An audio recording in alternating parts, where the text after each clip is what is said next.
பிரீத்தி. அக்கா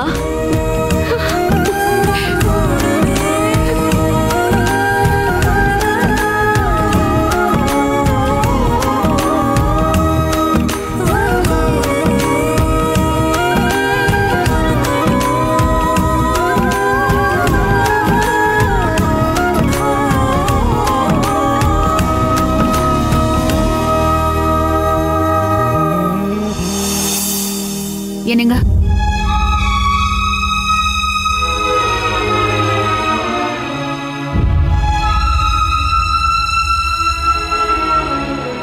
யுவாவும் மீராவும் சம்மந்தி வீட்டுல பால் பழம் சாப்பிட்டுட்டு கௌசல்யாக்காவை கும்பிடுறதுக்காக நம்ம வீட்டுக்கு வந்திருக்காங்க. நம்ம வீட்டுல கௌசல்யாக்கா தெய்வமா இருக்காங்க. கௌசல்யாக்கா போட்டோ முன்னால தேங்காய் பழம் உடைச்சு வச்சு சாமி கும்பிடணும். நீங்களும் வந்தீங்கன்னா கும்பிட்டுலாம். கல்யாண மண்டபத்துக்கு போனப்போ அவளை கும்பிட்டு தான் போனோம். ஆனா நான் அவகிட்ட என்ன நினைச்சு கும்பிட்டு போனோம் அது நடக்கல.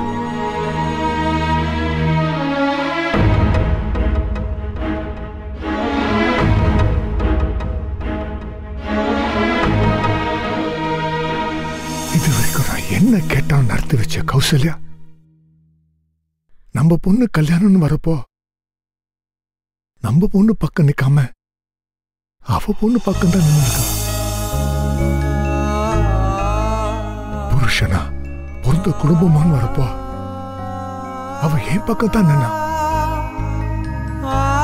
ஆனா பொண்ணா புருஷனான்னு வரப்போ பொண்ணு பக்கம் நின்னுட்டா. என் பக்கம் நிக்கிற கௌசல்யா கிட்ட வேண்டிக்கிறதுக்கும் கேட்கறதுக்கும் எவ்வளவோ இருக்கு. ஆனா அவ பொண்ணு பக்கம் நிக்கிற கௌசல்யா கிட்ட கேட்கறதுக்கு எனக்கு எதுவும் இல்ல. ஏன் இப்படி மனசுடைஞ்சு பேசுறீங்க? இது வரைக்கும் நான் கௌசல்யா இருந்ததையும் அந்த ராசிக்கட்டலுக்காக பையன் பார்க்க நீ போனப்போ உனக்கு என்னாச்சுன்னு தெரியாம போனதே தான் என் வாழ்க்கையில நான் பட்ட பெரிய அடி நினைச்சிட்டு இருந்தேன். இப்போ பிரீத்திக்கு கல்யாணம் பண்ண முடியாம போய் அதை விட பெரிய அடியா வந்திருக்கு. வாழ்க்கையில நம்ம சந்தோஷமா இருக்கிறதுக்கு காரணம் தெரியும். ஆனா கஷ்டத்தை அனுபவிக்கிறதுக்கு காரணம் தெரியாது. ஏன்னா அது நம்மள சரி பண்றதுக்காக கடவுளா கொடுக்கறது. நான் சரியா தானே இருக்கேன். உங்களை எந்த விஷயத்திலையும் குறை சொல்ல முடியாது. ஆனா மீரா விஷயத்துல அவளை பத்தி பேசாத. அவளை பத்தி பேசுறது உங்களுக்கு பிடிக்கலனாலும் அவளுக்குன்னு நடக்கிற விஷயத்துல நீங்க நின்னுதான் ஆகணும். நான் ஏன் நிக்கணும்? நான் அவளுக்காக கடைசியா பண்ற விஷயம் அவ காரியமா தான் இருக்குன்னு சொன்னவனா. ஆனா இன்னைக்கு என் கையால அவளுக்கு தாலி எடுத்து கொடுத்து அவ கல்யாணத்தை நடத்த வேண்டியதாயிடுச்சு. யுவாக்காக யுவா சொன்ன ஒரு வார்த்தைக்காக அது பண்ண. அவளுக்காக பண்ணது இதுதான் கடைசி. இதுக்கு மேல நான் எதுவுமே பண்ண மாட்டேன். அவளுக்காக இல்லைனாலும் யுவாவுக்காக நீங்க சாமி கும்பிட வந்துதான் ஆகணும்.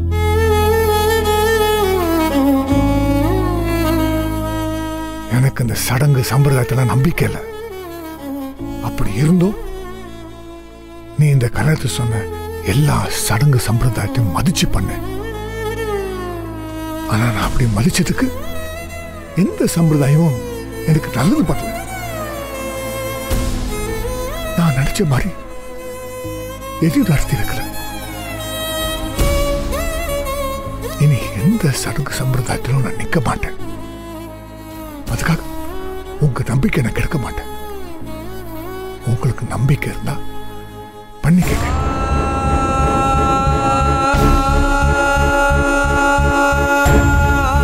நீங்க இல்லாம எப்படிங்க சாமி கும்பிடுறது? யமுனா, என்ன கட்டாயப்படுத்தி ஒண்ணும் பண்ண வச்சு என்ன சித்திரத்தை பண்ணாத. என்ன கொஞ்ச நேரம் தண்ணி இருக்க விடு. ஓ,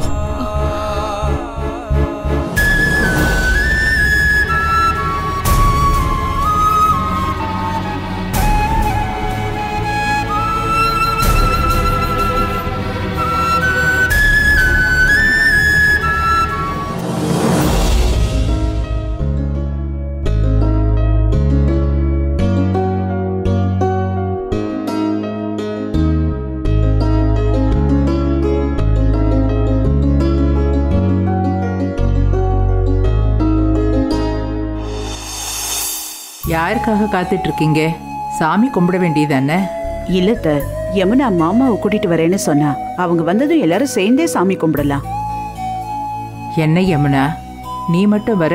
கௌதம் எங்க? அவரு நம்மள சாமி கும்பிட சொல்லிட்டாரு அத்தை. என்ன யமுனா இது? மீரா தாயி முதல்ல யுவாவை கல்யாணம் பண்ணிக்கிட்டு நம்ம வீட்டுக்கு வந்திருக்கா. இந்த நேரத்துல கௌசல்யா அக்காவை கும்பிடும் போது மாமா இருந்தா தானே நல்லா இருக்கும். கூப்பிட்டு பாத்துட்டேன், அவர் வரதா இல்ல.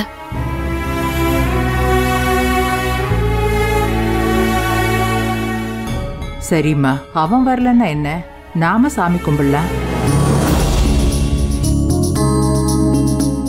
யமுனா, நீ ஆர்த்தி காட்டு. வாசுகி, நீயே ஆர்த்தி காட்டு. சரி.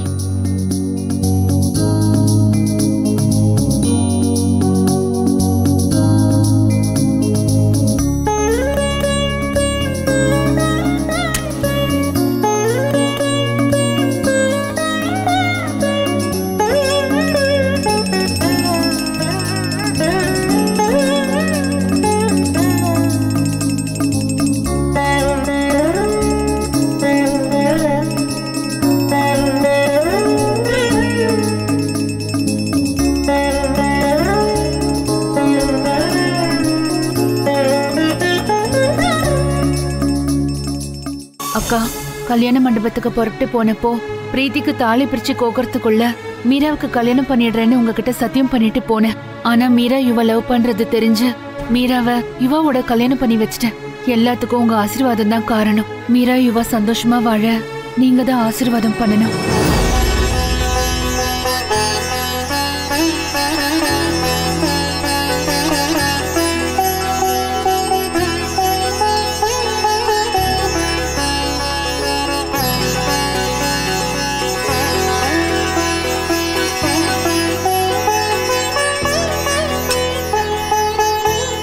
யமுனா, குங்குமத்தை எடுத்து மீராவுக்கு வச்சு விடு.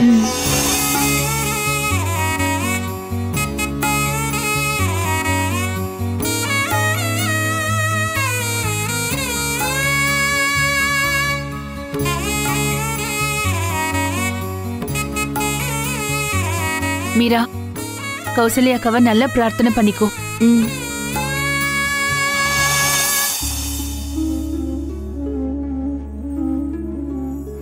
அம்மா, அப்பா ஆசைப்படி பிரீத்திக்கும் யுவாவுக்கும் தான் கல்யாணம் பண்ணி வைக்கணும்னு நான் நினைச்சேன். கடைசியில எனக்கும் யுவாவுக்கும் கல்யாணம் ஆயிடுச்சு. என்ன சந்தோஷமா உங்க வயித்துல சுமந்து நீங்க இப்ப உங்க தாலிய சுமக்கிற பாக்கியத்தை கொடுத்திருக்கீங்க. உங்க கழுத்துல இந்த தாலி இருந்தப்போ நீங்க எப்படி இந்த தாலிக்கு மாங்கல்ய பூஜை பண்ணீங்களோ அதே மாதிரி நானும் பண்றேன். என் கடமையிலையும் பொறுப்பிலையும் நான் எந்த குறையும் வைக்காம பிறந்த வீட்டையும் புகுந்த வீட்டையும் பாதுகாக்கிற பாக்கியத்தை எனக்கு கொடுங்க. யுவா அப்பாவுக்கு என் மேல இருக்கிற வெறுப்பை மாத்தி என்ன அவர்கிட்ட நல்ல பேர் எடுக்க வைங்கம்மா.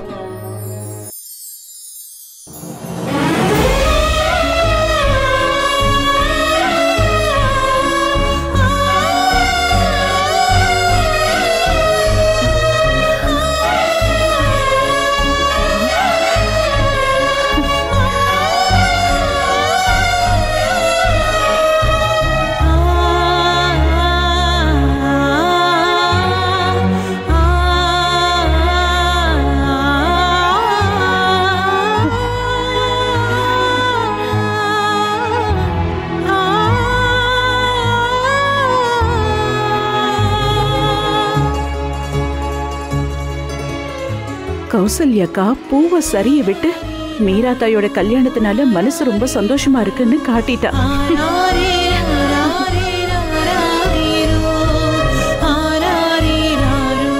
இனிமே நம்ம மீரா தாய் வாழ்க்கையில சந்தோஷத்துக்கு குறைவே இல்லாம அமோகமா வாழ போறா.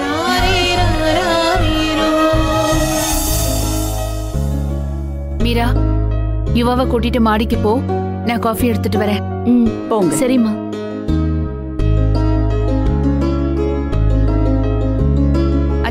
வாங்க.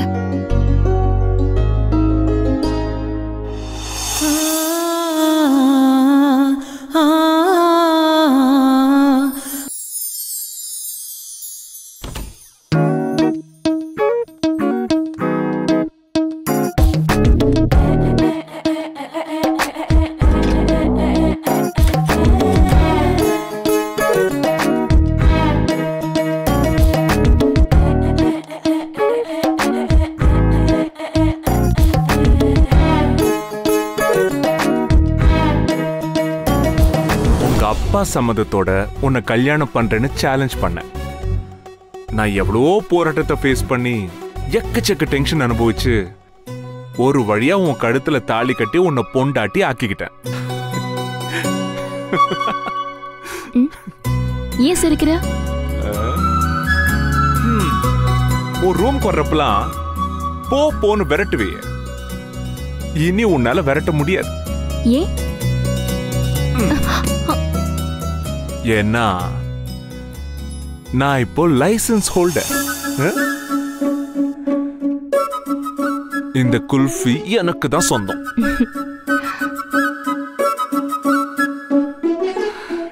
இனி நான் இந்த குல்ஃபிய நினைச்ச போதெல்லாம் கையை பிடிச்சுக்கலாம், பிடிச்சப்பெல்லாம் தோல்ல கை போட்டுக்கலாம், ஆசையா ஒட்டி உரசி உட்கார்ந்துக்கலாம், அன்பா முத்தம் கொடுக்க. ஏய், என்ன நீ கல்யாணத்துக்கு முன்னால பண்ற மாதிரி பண்ணிக்கிட்டு இருக்க? என்னாச்சு உனக்கு? எனக்கு ஒன்னும் இல்ல, உனக்கு தான் ஏதோ ஆயிடுச்சு. கண்டுபிடிச்சிட்டல? ஒரேடியா கிறுக்கு பிடிக்க வச்சிராம கொஞ்சம் புருஷனையும் கவனிக்கலாம்ல. எதுக்கு இப்ப இவ்ளோ அவசரம் உனக்கு? கொல்ல பசியில இருக்க. பசிச்சா போய் சாப்பிடு. சாப்பாடு நீதானே.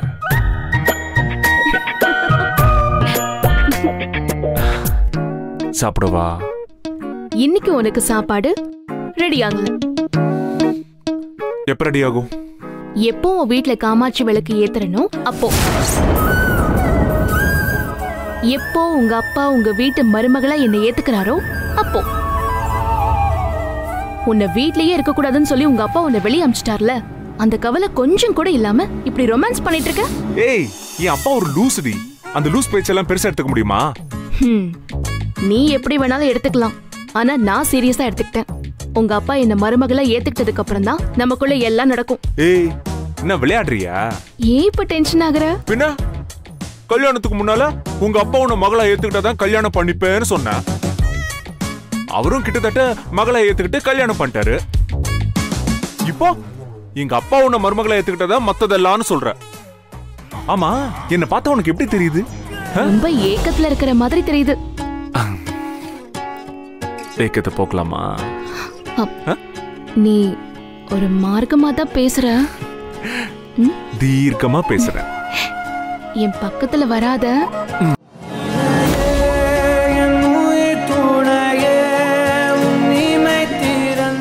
ஏன் அப்படி பாக்குற? இல்ல, கல்யாணத்துக்கு அப்புறம் ஃபர்ஸ்ட் டைம் உன்னை கிஸ் பண்ண போறேன்னா அதான் எங்க கிஸ் பண்ணலான்னு பாக்குறேன். ஏய், வேணாம். வேணும்.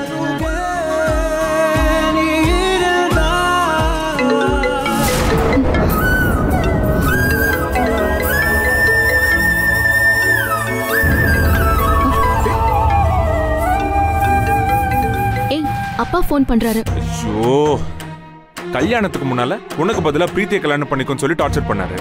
கல்யாணம் ஆனதுக்கு அப்புறம் சந்தோஷமா இருக்க விடாம டார்ச்சர் பண்றாரு. ஏய், எங்க அப்பாவை ஏதாவது சொன்ன அவ்வளவுதான். என்ன பண்ணுவ? உன்னை பட்னி போட்டுருவேன். ஐயோ, அதெல்லாம் பண்ணிடாதம்மா. உங்க அப்பா கூட தானே பேசணும். பேசுறேன். இந்தா பேசு. Yes sir. யுவா, எங்க இருக்க? இங்கதான், ரூம்ல தான் சார். டிஸ்டர்ப் பண்ணிட்டு என்ன பண்ணிட்டு இருக்க?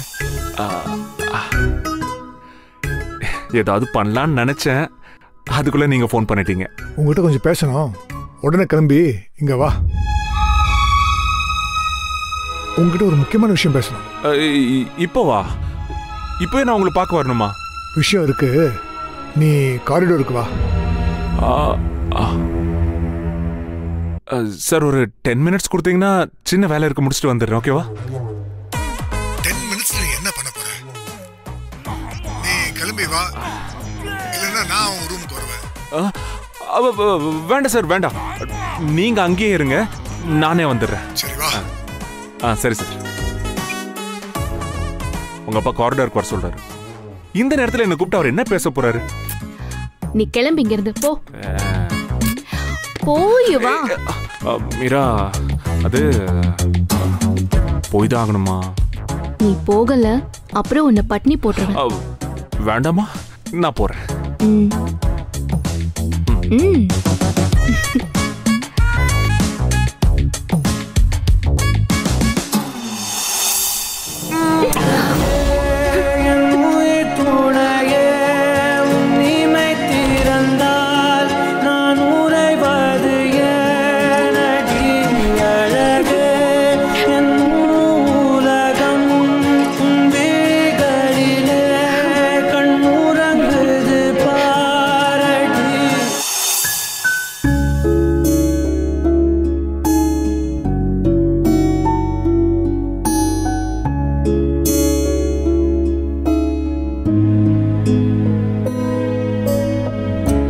சார்,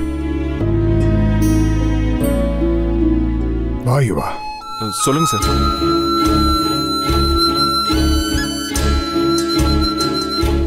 நீ பிரீத்தியை லவ் பண்ற விஷயம் எனக்கு தெரியாம இருந்தா கூட நான் பிரீத்தியை தான் உனக்கு கல்யாணம் பண்ணி வச்சிருப்பேன். என் பொண்ணுக்கும் ஏன் யுவாவுக்கும் தான் நான் கல்யாணம் பண்ணி வைக்கணும்னு ஆசைப்பட்டேன். நானே உங்க வீட்டுக்கு வந்து மாப்பிள்ளை கேட்டு சம்மந்தம் பேசி கல்யாணம் பண்ணி வைக்கணும்னு நினைச்சேன். எல்லாமே கெட்டு போச்சு. அப்படிலாம் நினைக்காதீங்க சார். இல்லையோ, என் மேல மதிப்பும் மரியாதை வச்சிருக்க உனக்கு நான் ஆசைப்பட்ட மாதிரி பிரீத்திய உனக்கு கல்யாணம் பண்ணி வைக்காம போனது ரொம்ப கஷ்டமா இருக்கு.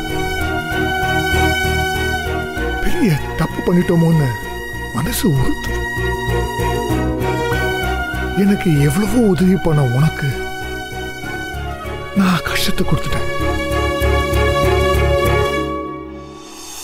என்ன மன்னிச்சிருவா. என்ன சார் நீங்க போய் மன்னிப்பெல்லாம் கேட்டுக்கிட்டு அதுக்கெல்லாம் அவசியமே இல்ல சார். இல்ல, 20 வருஷமா நான் சுமந்துட்டு இருக்க பாரத்தை இறக்கி வைக்கிறதுக்கு உங்ககிட்ட தான் ஐடியா கேட்டேன். கடைசியில அந்த பாரத்தை ஓ மேலே இறக்கி வச்சிட்டேன்.